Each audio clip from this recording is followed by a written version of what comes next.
Hey, what up? Kevin's in the background right there. Hey, Kev. Hello. Today marks 9 years since I did my first video about these freeform dreadlocks on this channel.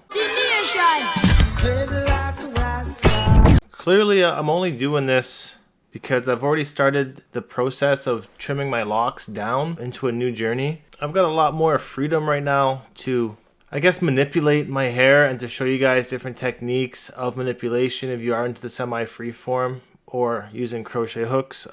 This is a 0.5 single tipped crochet hook, and they're okay. They're not like the best. They're kind of small for doing major maintenance on locks, but at the same time, if you know what you're doing, you can use these. You can use these with very little damage being done to your locks, as long as you're not like super fast. That's what tends to break hair when you're crocheting locks. So what I've been doing with this one right now, taking this lock here. So what I'm doing with this lock here, you can see that it's actually 3 separate locks. They did start to Congo on their own quite some time ago, but like very loosely. And what I'm doing right now is actually, I've crocheted it together a bit more at the top here. I could technically leave it like this. It doesn't have to be fully crocheted all the way down to the root, and that would still Congo up as long as that new growth comes in. Like it's not gonna change. It's not gonna come undone.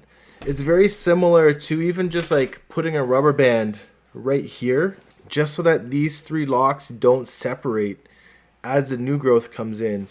This would eventually fill in, and this new growth will definitely stay together, creating a thicker lock.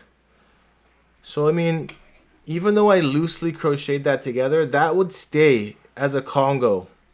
Not worried about this part joining in, but the new growth, like I said, would definitely start to come in together and be married. Obviously, one thing you want to worry about with these is, while you're holding these tools, don't reach for your eyes like I just did to scratch them, put it down, because it's very easy to forget you're holding a pointed tip and you could poke your eye out. Another thing is to not go too heavy or too fast or too hard when crocheting.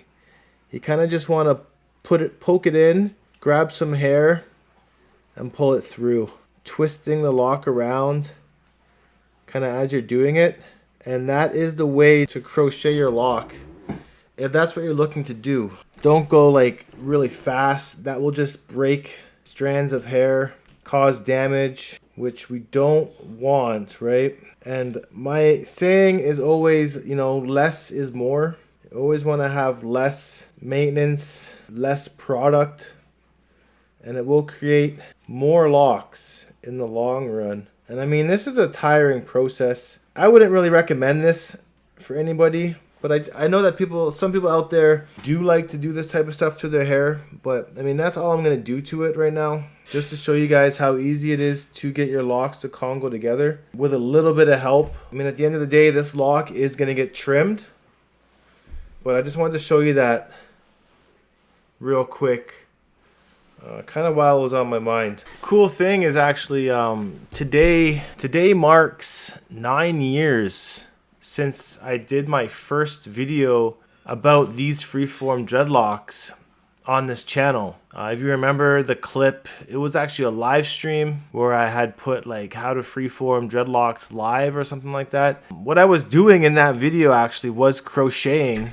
with the exact same tool, my afro, into little dread buds, which I basically did here, down, and around my whole head on the side only. Think of it kind of like how a balding man has that crown. And that's what I did, like little stumps. And then from there, I never crocheted again, and I just let them grow out into whatever they become. It is a monumental day.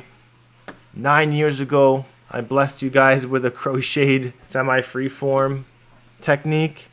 And now today again, I'm showing you a crochet technique again if you're trying to look for Congos. Don't even know where it went. There it is. No, that's not it. Hard to find them after you get rid of it. But regardless, This is my current locks right now. Kind of in like a high top style at the moment. I currently have 21 dreads. Yeah, I've just been slowly trimming my locks from the back. And I think my plan is to go from the back, trim them forward. So I might actually trim these ones next and comb them out into a fro. Or I might leave these two until last to cut, because I kind of like that BLP kosher look if I keep these two to cut last. So in that case, my next ones to go, yeah, would probably be these ones here on the side. I think these ones would be next to go. These three. This one is actually Congoing up. This one's Congoed up already into one. So this might be my next one to go. You can look at the tips of these ones. They're looking pretty cool since that trim a year ago. Then the afro will have like the sides. And then I can just still keep the length on the top. Probably for an indefinite amount of time. It's been interesting, that's for sure.